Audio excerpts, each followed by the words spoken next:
पाक पैगंबर सल्लल्लाहु अलैहि वसल्लम जे मथा नाज़िल चल कुरान मजीद ऐं संदस 13 साल जिंदगी में बयान कयल अहादीस मुबारक जे ॿुधण ऐं ॿुधाइण जी तौफीक नसीब अता फरमाई।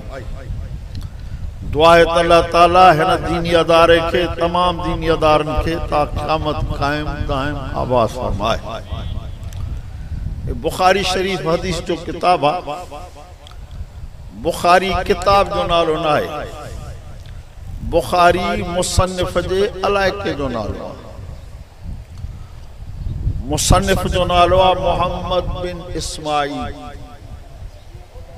बुखारी जे लिखंदड़ जो मुसन्निफ चइबो आहे ठाहींदड़ लिखंदड़। बुखारी जे ठाहींदड़ जो नालो आहे मोहम्मद बिन इस्माइल बुखारी। बुखारा अलाइको आहे, ये निस्बत जी आहे। बुखारी माना बुखारा वारो। हिन किताब जो नालो आहे, अब ॿारड़ा तव्हां परे थी वञो, तव्हां नंढड़ा परे थी वञो, तव्हां छा सम्झंदो? वॾड़ा हुजनि जेके सम्झनि बि सही। हिन किताब जो नालो आहे अल जामिउ अस सहीह अल मुस्नद अल मुख्तसर मिन उमूर रसूलिल्लाह सल्लल्लाहु अलैहि वसल्लम व सुननिही व अय्याम। किताब जो नालो यो नालो तव्हांखे इन करे ॿुधायूं जो हिकिड़ी जगह ते मां बुखारी शरीफ़ पढ़ाइण वियुमि, पोइ मां खां सुवाल कयो, साईं बुखारी किताब जो नालो त कोन्हे, किताब जो नालो ॿुधायो। इन करे हाणे हर जगह ते मां पहिरीं किताब जो नालो ॿुधायां। हिन किताब जो नालो आहे अल जामिउ अस सहीह अल मुस्नद अल मुख्तसर मिन उमूर रसूलिल्लाह सल्लल्लाहु अलैहि वसल्लम व सुननिही व अय्याम। बुखारी शरीफ लिखंदड़ मोहम्मद बिन इस्माइल ॻाल्हियूं बयान कजनि त घटि में घटि 2-2.5 कलाक जी तक़ाज़ा कनि। अहिड़ी सख़्त गर्मी में मां इरादो करे छॾिया त वधि में वधि अधु कलाक, बसि अहिड़ियूं ॻाल्हियूं कबियूं जिन जी ज़रूरत आहे। इमाम बुखारी सभु चयोसि रज़ी अल्लाह ताला 6 लख हदीसूं उनखे यादि हुयूं। इमाम बुखारी खे 6 लख हदीसूं। घणियूं साईं? कुरान में भी आयतूं आहिनि 6666। इमाम बुखारी खे यादि हुयूं 6 लख हदीसूं। ही मौलवी वरी सम्झंदा सनदन व मतनन जरहन व तादीलन। 6 लख हदीसूं इमाम बुखारी खे यादि हुयूं, सनदन व मतनन व जरहन व तादीलन। 6 लख। ऐं इमाम बुखारी रहमतुल्लाह अलैह तव्हां असांजे मथां एहसान कयो आहे जो हे किताब तव्हां असांखे गॾु थी हिकिड़ी जगह ते पढ़ण जो मौक़ो मिले थो। इमाम बुखारी ख़ुदि हिन किताब खे घणनि उस्तादनि खां सिखियो।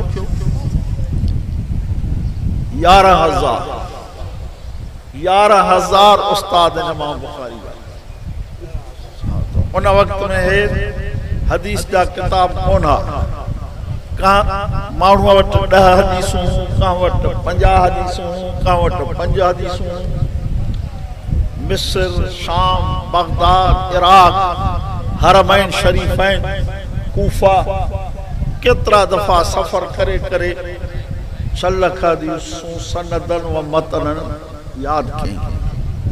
पोइ हिन किताब खे जेको इमाम बुखारी रहमतुल्लाह अलैह लिखियो आहे 16 सालनि। बुखारी शरीफ जेका तव्हां असां 6 महीननि में पढ़ूं था, उहा इमाम बुखारी लिखी आहे 16 सालनि। ऐं 16 साल ई रोज़े सां तंहिं करे अॼु बुखारी असां वटि पहुती आहे। 16 साल रोज़े सां, पर उन जे रोज़े जी ख़बर घर भातनि खे बि कोन हूंदी। घरों मानी ईंदी हुई, उहा कंहिंखे ॾेई छॾींदो, थां सखणा करे घर मोकिले छॾींदो। ऐं जॾहिं इमाम बुखारी हिकड़ी हिकड़ी हदीस लिखंदो हो त बावजूद थी करे बरकात नफल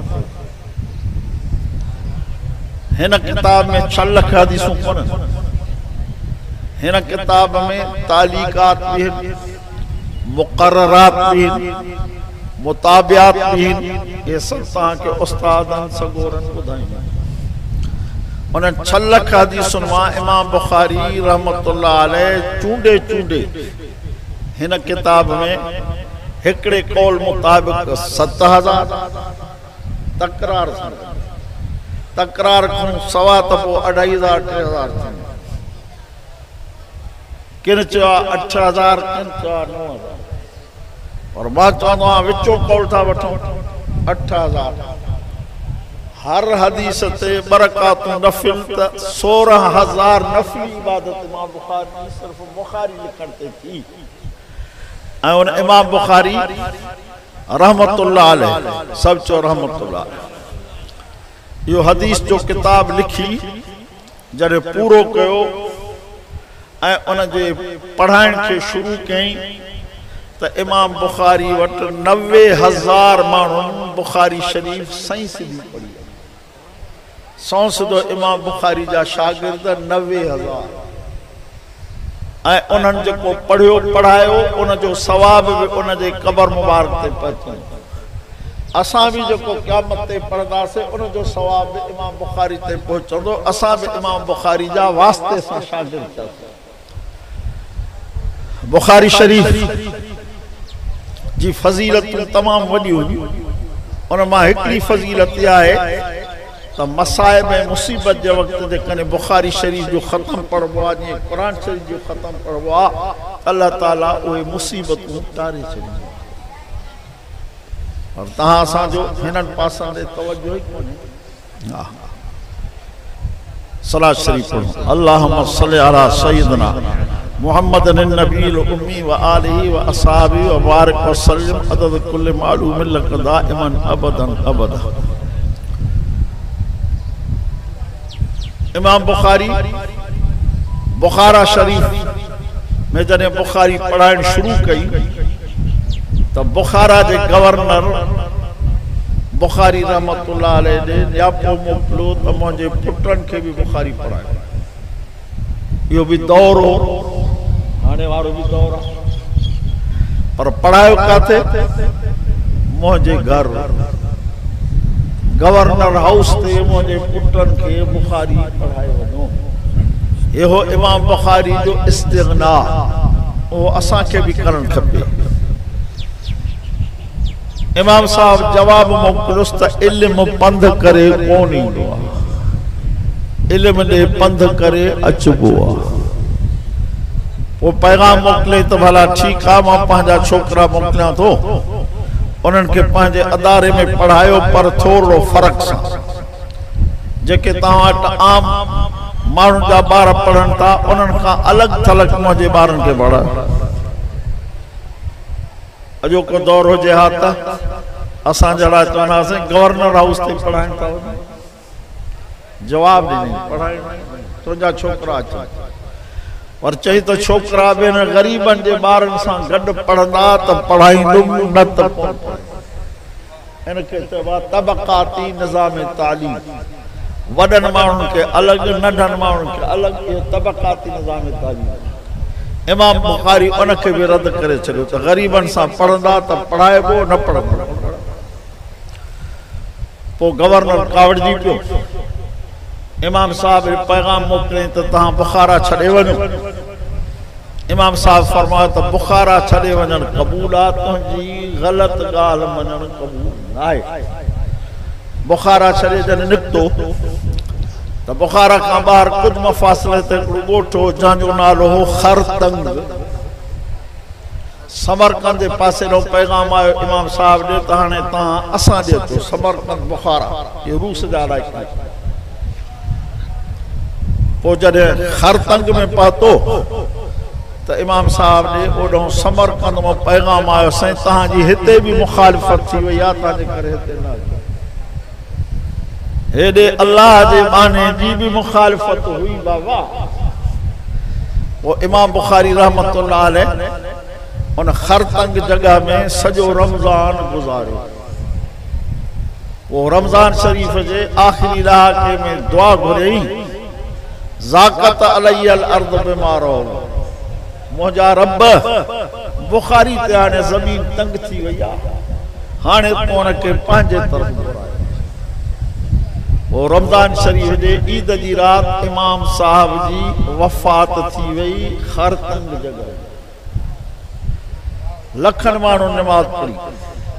केतरा ॾींहं इमाम बुखारी रहमतुल्लाह अलैह जे क़ब्र मुबारक मां ख़ुशबू या ख़ुशबू ही हदीस। अल्लाह ताला तव्हां असांखे इन हदीस जे पढ़ण पढ़ाइण सां नवाज़े। इन सिलसिले में ॿी ॻाल्हि ॿुधाए पोइ हदीस ते बहस कयूं था। इमाम बुखारी रहमतुल्लाह अलैह इमाम आज़म इमाम अबू हनीफ़ा रहमतुल्लाह अलैह जे शागिर्दनि जो शागिर्द आहे। यो इन करे ॿुधायां थो त असां ते इहा ॻाल्हि मां हर जगह ते अर्ज़ कंदो आहियां त बुखारी जो ख़त्म आहे त मुस्नद इमाम आज़म जो बि असां ख़त्म रखूं, जेको इमाम अबू हनीफ़ा रहमतुल्लाह अलैह जो। हिन बुखारी शरीफ में 22 हदीसूं आहिनि जिनखे सुलासियात चइबो आहे। सुलासियात माना नबी पाक सल्लल्लाहु अलैहि वसल्लम ऐं बुखारी ताईं ॿुधाईंदड़ माण्हू 3 आहिनि, हिनखे चइबो आहे सुलासियात। मुस्नद इमाम आज़म में जेके हदीसूं आहिनि सुनाइयात, के वहदानियात बि आहिनि। आम माण्हू सम्झण जी न समझी सघण वारा, तंहिं करे मां कोशिशि कयां थो त सम्झनि। सुनाइयात चइबो आहे त नबी साईं ऐं उन इमाम अबू हनीफ़े ताईं ॿुधाईंदड़ हदीस वारा 2 माण्हू।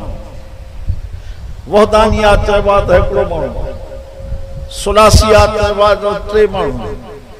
सिर्फ़ 22 हदीसूं बुखारी जूं सुलासियात आहिनि, बाक़ी रुबाइयात खमासियात आहिनि।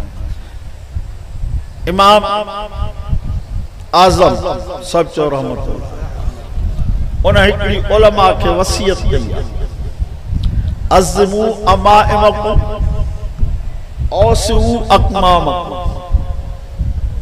अज़्मू अमाइमकुम औसिउ अक़मामकुम। जेके नवां मौली साहिबन थियनि था उन्हनि जी ख़िदमत में अर्ज़ आहे। इमाम साहब चए थो त आलिम सगोरे जो पटको वॾो हुजे। पटको जेको आहे इहो ताज आहे ऐं उन्हनि जूं ॿाहुड़ियूं हे कुशादी हुजनि। जहां इमाम साहब जा असां मुक़ल्लिदूं उन असांखे इहा वसीयत कई आहे। इमाम बुखारी रहमतुल्लाह अलैह इमाम अहमद बिन हंबल जो शागिर्द आहे। इमाम अहमद बिन हंबल इमाम अबू यूसुफ जो शागिर्द। इमाम अबू यूसुफ इमाम अबू हनीफा रहमतुल्लाह अलैह जो शागिर्द आहे। माना इमाम बुखारी इमाम अबू हनीफा रहमतुल्लाह अलैह जे शागिर्दनि जो शागिर्द। ॿियो आहे यहया बिन मईन, उहो बि हनफी आहे, उन जो भी इमाम बुखारी शागिर्द। मक्की बिन इब्राहिम, इन जो भी इमाम बुखारी शागिर्द आहे। ये सब हनफी मसलक आहे। तंहिंजे करे पंहिंजे हनफी मसलक जो बाक़ाइदे मुतालो करणु खपे। हदीस जा किताब 2 क़िस्म आहिनि, हिकिड़ा जवाब में, ॿिया सुनन। जवाब में 8 शयुनि जो बहस थींदो आहे। उहे 8 शयूं मां कोन बयानु कयां, गर्मी न हुजे त कयां। 8 शयुनि जो बयानु थींदो आहे, जवाब में ऐं सुनन। जवाब में जी शुरूआत किताबुल ईमान सां थींदी आहे। सुनन जी शुरूआत किताबुल तहारत सां थींदी आहे। तिरमिज़ी शरीफ सुनन में आहे, तंहिंजे करे किताबुल तहारत सां शुरू आहे। मुस्लिम शरीफ जवाब में आहे, तंहिंजे करे किताबुल ईमान सां शुरू आहे। इमाम बुखारी रहमतुल्लाह अलैह पंहिंजे किताब जी शुरूआत न किताबुल ईमान सां कई आहे, न किताबुल तहारत सां कई आहे, बल्कि शुरूआत कई थी बाब कैफ कान बदुल वही इला रसूलुल्लाह सल्लल्लाहु अलैहि वसल्लम। हाँ, शुरुआत आई अजीब अंदाज सां थी, बदुल वही इला रसूलुल्लाह सल्लल्लाहु अलैहि वसल्लम। नबी पाक सल्लल्लाहु अलैहि वसल्लम ते वही शुरू थियो। इन सां शुरुआत करे तव्हां असांखे इमाम बुखारी इशारो कयो त ईमान बि अल्लाह वटि उहो मोतबर आहे जंहिंजो बुनियाद वहय जे मथां आहे। तहारत बि उहा अल्लाह वटि मोतबर आहे जंहिंजो बुनियाद वहय जे मथां आहे। इबादात बि उहा अल्लाह वटि मोतबर आहे जंहिंजो बुनियाद वहय जे मथां आहे। इन बदौल वहय वारी इमाम बुखारी रहमतुल्लाह अलैह हदीसां जी इन्नमल आमाल बिन्नियात। इन जो तर्जुमतुल बाब सां मुनासिबत कहिड़ी आहे उस्तादनि तव्हांखे पढ़ायो। इमाम बुखारी इन बाब में इहा हदीस आणे करे तव्हां असांखे तंबीह थो करे त तव्हांजी इन इल्म जे पढ़ण मां नियत अल्लाह जी रज़ा हुजे, माण्हुनि खे ख़ुशि करणु मक़सदु न हुजे, अल्लाह मो सॾाइणु मक़सदु न हुजे, अल्लाह जी रज़ा मक़सदु हुजे। अमाल इहो बि दुनिया जो कमु आहे, नियत इहो बि दुनिया जो कमु आहे। आख़िरी हदीसां में वनज़उल मवाज़ीनल क़िस्त, क़यामत जे ॾींहुं अल्लाह साईं माण्हुनि जा अमल नामा तोड़ी वई। अमल नामा तुरंदा काथे? क़यामत। शुरूआत कई दुनिया सां, ख़त्म कई क़यामत। आख़िर में बाब जेको इमाम बुखारी ॿधो आहे उन जे मुंड में आंदी अथई क़ुरान जी आयत वनज़उल मवाज़ीनल क़िस्त लियौमिल क़ियामह।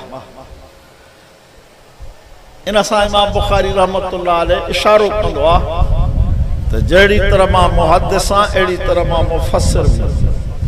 इन करे तर्जुमतुल बाब जे मुंड में क़ुरान शरीफ़ जी आयत ऐं उहो बाब आंदई, उहा आयत आंदई जंहिंमें आमाल जे तुरण जो ज़िक्र आहे। नज़उल मवाज़ीनल क़िस्त रखंदासीं असां ताराज़नि खे इंसाफ़ क़ाइम करण लाइ। इहो अल क़िस्त मफ़ूल लहू आहे। जेकॾहिं इनखे सिफ़त कंदासीं मवाज़ीन जी त पोइ ते मुज़ाफ़ महज़ूफ़ वञिणो पवंदो। ज़वातल क़िस्त अल मवाज़ीन ज़वातल क़िस्त, लेकिन ज़्यादा बहितर आहे त इनखे मफ़ूल लहू बणाइबो। लियौमिल क़ियामा हिते लाम बमाना फी जी आहे, क़यामत जे ॾींहं में। इहो थियो तर्जुमतुल बाब।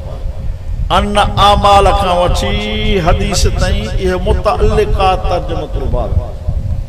इन जो तर्जुमतुल बाब सां ताल्लुक़ आहे। फरमाए थो त आदम जे औलाद जा अमल तुरंदा। असां जेके अमल कयूं था क़यामत जे ॾींहुं असांजा तुरंदा। वक़ौलहुम ऐं जेको आदम जी औलाद ॻाल्हाए थी पई, गुफ़्तगू करे थी, इहो बि तुरंदो। तंहिं करे नबी सल्लल्लाहु अलैहि वसल्लम फरमायो मन कान युमिनु बिल्लाहि वल यौमिल आखिर फलयकुल खैरन यसमुत। जंहिंजो अल्लाह क़यामत जे ॾींहं ते ईमान आहे उहो जेकॾहिं ॻाल्हाए त चङी ॻाल्हि चवे, न त चुप रहे, छो त इन जी पुछा थींदी। नबी पाक सल्लल्लाहु अलैहि वसल्लम फरमायो त क़यामत जे ॾींहुं माण्हू ज़ुबान जे लाबारे जे करे हज़ारनि जे तइदाद में जहन्नम में वञी किरंदा। सिद्दीक़ अकबर सचो रज़ियल्लाहु ताला अन्हु ख़िदमत में अर्ज़ कयो बिमान तकल्लम या रसूल अल्लाह जा रसूल जा ज़ुबान सां असां ॻाल्हायूं था? फरमो हा जंहिं सां ॻाल्हायो था। तंहिंजे करे असांजे ॻाल्हाइण ते बि पाबंदी आहे, सुहिणो ॻाल्हाइजे, कौल बि तुरंदा। बाक़ी त थोरो हिकिड़ो बहस आहे, थोरो मुख़्तसर था कयूं। पुराणे ज़माने में हिकिड़ो फ़िरक़ो हूंदो, उनखे चइबो मुअतज़िला जो फ़िरक़ो। मुअतज़िला उहे चवनि था त तोरे ओहो जंहिंखे ख़बर न हुजे, तोरे ओहो वठंदो आहे जंहिंखे ख़बर न हुजे। अलाह खे जॾहिं असांजी ख़बर आहे त पोइ अमल छो थो तोरे? इहो को मुअतज़िला जो फ़िरक़ो। उनखे इमाम बुखारी जवाब ॾिए थो त अमल तुरंदा। छाजे कारण तुरंदा? तकमील लिल अदल, इंसाफ़ खे पूरे करण जे लाइ। अल्लाह खे त ख़बर आहे, पर माने खे तोरे ॾेखारींदो त तोखे काॾे वञिणो आहे। बिना तौर जे जेकॾहिं मोकिले छॾे त एतिराज़ थींदो कंहिंखे बिना तौर जे 5 किलो ॾेई छॾियो, तव्हां रड़ कंदो त मूंखे त थोरो ॾे। तंहिं करे अल्लाह साईं तोरींदो त तोखे ख़बर पवे त कहिड़े पासे जो तूं हक़दार आहे। बाक़ी तुरंदो छा? हिकिड़नि चयो त जिन ते असांजा अमलनामा लिखियल आहिनि, साहिफ़ आमाल, उहे असांजा जेके नाम अमाल आहिनि किताब उहे तुरंदा ॿियनि हज़रात चयो आहे त ख़ुदि अमलनि खे अलाह साईं सूरत ऐं शक्ल ॾींदो उहे तुरंदा इन अमाल खे चइबो आहे अराज़ अरबी में अराज़ चइबो आहे अहिड़ी शइ खे जंहिंखे ज़ाहिर में वजूद न हुजे मसल तो मसलन असां निमाज़ पढ़ीसीं निमाज़ पढ़ण खां पोइ असांजे निमाज़ खे का ज़ाहिरी शक्ल लॻी न रोज़ो रखियोसीं उन खां ज़ाहिरी शक्ल कोन लॻी इनखे चइबो आहे अराज़ इहे अर्ज़ कीअं तुरंदा अलाह उनखे शक्ल ॾींदो ॿियो त हिन दौर में इन ॻाल्हि जो जवाबु सफ़ा सवलो आहे बुखार खे डॉक्टर तोड़नि था गर्मी खे तोड़नि था त हेतिरी गर्मी आहे माना अराज़ हिन दौर में तुरी सघनि था त अलाह साईं बि क़यामत जे ॾींहुं हिन अर्ज़नि खे तोड़ींदो टियों वरी चयो आहे इब्न माजा जी हदीस आहे त ख़ुदि अलाह ताला माण्हुनि खे तोड़ींदो ख़ुदि माण्हू जंहिंजा जेके अमल आहिनि नेकी नेक खे बि तोड़ींदो बद खे बि तोड़ींदो तूं कहिड़े पासे जे लाइक़ में मुस्तहक़ आहे तंहिंजे करे अमल तुरंदा कौल बि तुरंदा अॻिते फरमाए थो मुजाहिद अल क़िस्तास अला ज़ुल्फ़ि रूमिया हे इमाम बुखारी रहमतुल्लाह अलैहि जी आदत आहे त जेकॾहिं को लफ़्ज़ अची वियो ऐं उन जहिड़ो लफ़्ज़ क़ुर में ॿी जॻह ते बि आहे त उनजी तशरीह कंदो आहे क़िस्त जो लफ़्ज़ अची वियो तंहिंजे करे क़ुर में वरी क़िस्तास जो लफ़्ज़ बि आहे तंहिंजे करे उनजी तशरीह थो करे फरमाए थो क़िस्तास जी माना आहे इंसाफ़ पर अॻिते फरमाए थो बिर्रूमिया रूमी अरबी में जीअं असां उत्तरादी ऐं ॾखिणी सरवण उत्तरादी सिंधी ॾखिणी सिंधी उन्हनि जे ॿोलियुनि में थोरो फ़र्क़ु आहे त हाणे रूमी कहिड़ा जेके अरबी जेके रूम जे इलाइक़े में रहंदा हिकु ॿियो त ग़ैर अरबी अजमी अखर जेकॾहिं क़ुर शरीफ़ में अची वञे त तव्हां मुख़्तसर मानी पढ़िया त उहो बि अरबी लिखिबो आहे जंहिंजो मिसाल ॾिनो अथनि वफ़ारत तनूर हाणे तनूर ग़ैर अरबी आहे पर क़ुर में इस्तेमालु थियो तव्हांजे करे अरबी थी टियों जवाब इन जो ॾिनो अथनि त इनखे चइबो आहे तवाफ़ुकुल लिसानैन ॿिनि ज़ुबाननि जो मुवाफ़िक़ हुजणु तव्हां असां क़ुर शरीफ़ में पढ़ियो आहे पहिरें सिपारे में व अदसिहा व बसलिहा अदसिहा व बसलिहा बसल त सराइकी में चइबो आहे अरबी में भी बसल आहे माना तवाफ़ुकुल लिसानैन थियो त अहिड़ी तरह क़िस्तास जो लफ़्ज़ अरबी में भी इस्तेमालु थिए थो रूमी ॿोली में इस्तेमालु थिए थो अॻिते चओ थो अल क़िस्त मस्दर मुक़सित वल आदिल इमाम बुखारी असांखे इम्तिहान में विझी छॾियो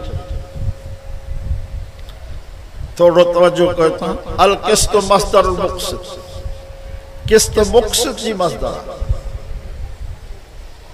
इमाम साहब तव्हांखे मुतनब्बिह थो करे त हाणे पढ़ाइण वेंदो तव्हांखे पढ़ाइणी पवंदी सर्फ़ हे सर्फ़ जी ॻाल्हि थो करे अल क़िस्त मस्दर मुक़सित क़िस्त मुक़सित जी मस्दर आहे सम्झ में नथो अचे मुक़सित इहो इफ़आल जे बाब जी मस्दर आहे ऐं क़िस्त जेका आहे इहा मुजर्रद आहे त मुजर्रद जेको आहे सो मज़ीद जी मस्दर कीअं थींदी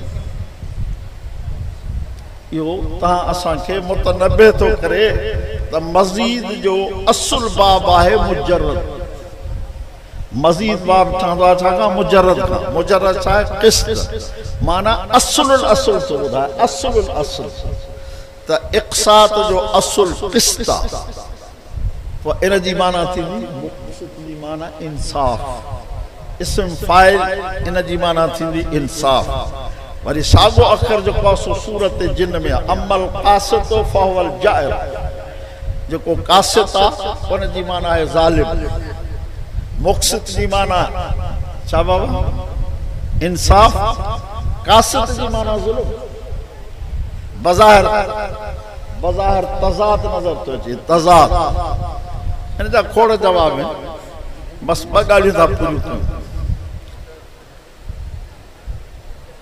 त मुक़सित में जेको हमज़ो आहे हमज़ो इफ़ाल जे बाब जो इहो हूंदो आहे सलबला इफ़ाल जे बाब जो हमज़ो हूंदो आहे सलबला ज़ुल्म के सलब कबो ज़ुल्म के खसबो तो छा थींदो इंसाफ तंहिंजे करे इफ़ाल जे बाब में इहो किस्त जो सीगो ईंदो त पोइ उन जी माना इंसाफ़ थींदी पंहिंजे असली मुजरद बाब ते रहंदो त पोइ उन जी माना ज़ुल्म थींदी छो त असुल माना उन जी इहा आहे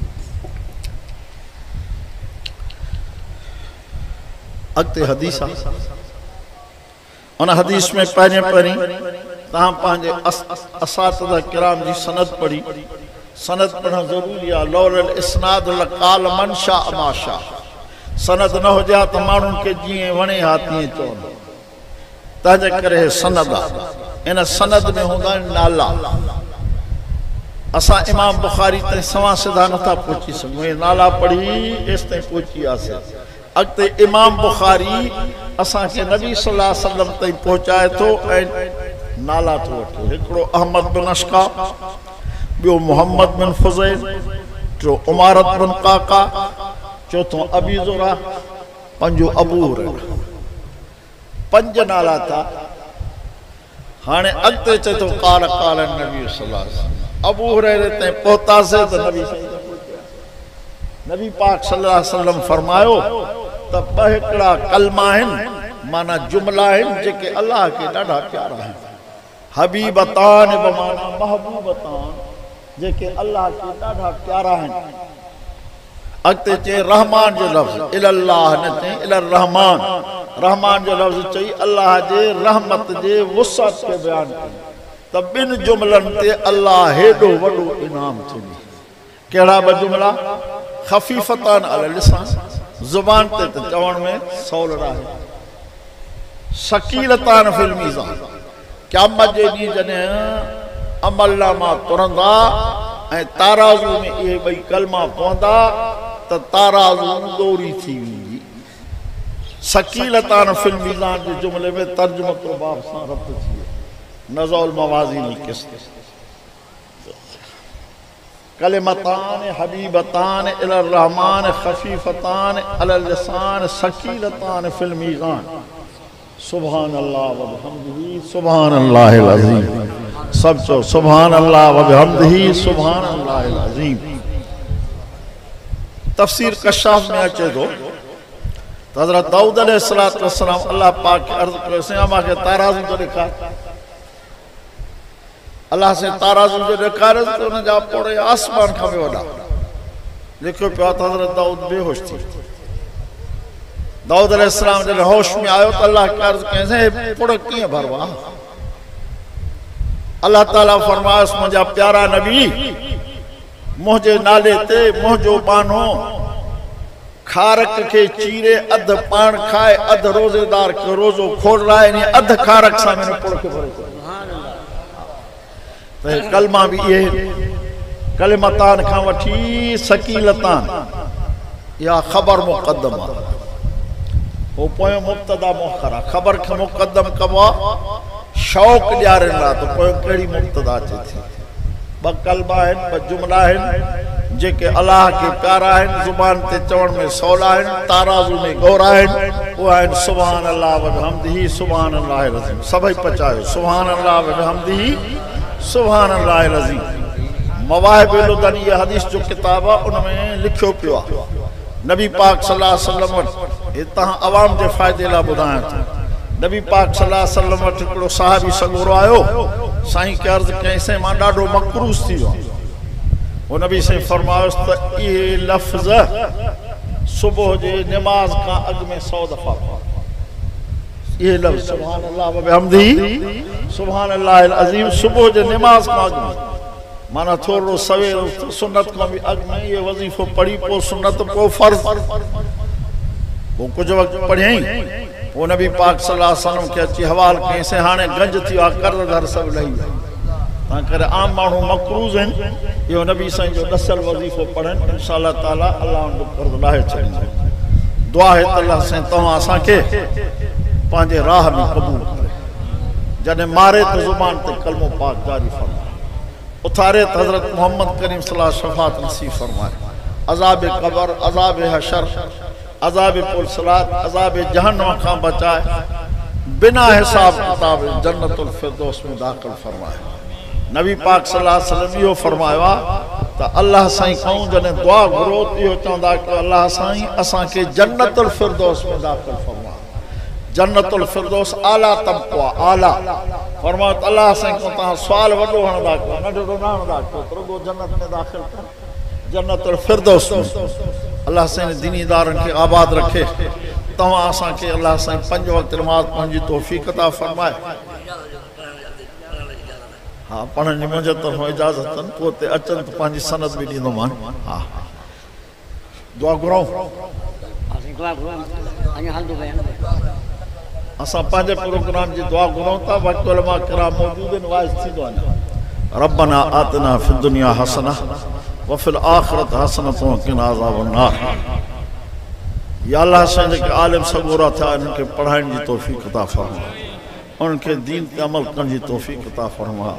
अल्लाह रिज़्क़ रोज़ी में बरकत अता फरमा, असांजूं ख़ताऊं माफ़ फरमा, बीमारनि खे शफ़ा कामिल आजल अता फरमा, जेके मुश्किलात में फाथल आहिनि मुश्किलात खे अल्लाह आसान फरमा, कर्ज़दारनि खे कर्ज़ लाहिण जी तौफ़ीक़ अता फरमा, बे औलादनि खे नेक साले औलाद अता फरमा, हाजतमंदनि जूं जाइज़ हाजतूं पूरियूं फरमा, जॾहिं मारे त ज़ुबान ते कलमो पाक जारी फरमा, उथारे त हज़रत मोहम्मद करीम सल्लल्लाहु अलैहि वसल्लम शफ़ाअत नसीब फरमा, अज़ाब क़ब्र, अज़ाब हशर, अज़ाब पुलसलात, अज़ाब जहन्नम खां बचाए जन्नतुल फिरदौस में बिना हिसाब किताब जे दाख़िल करण फरमा।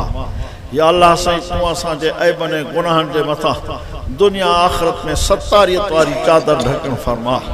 अल्लाहुम्मा इन्ना नसअलुक मिन खैर मा सालक मिन्हु नबियुक मुहम्मद सल्लल्लाहु अलैहि वसल्लम व नऊज़ु बिका मिन शर्रि मा इस्तआज़क मिन्हु नबियुक मुहम्मद सल्लल्लाहु अलैहि वसल्लम अंतल मुस्तान व अलैकल बला।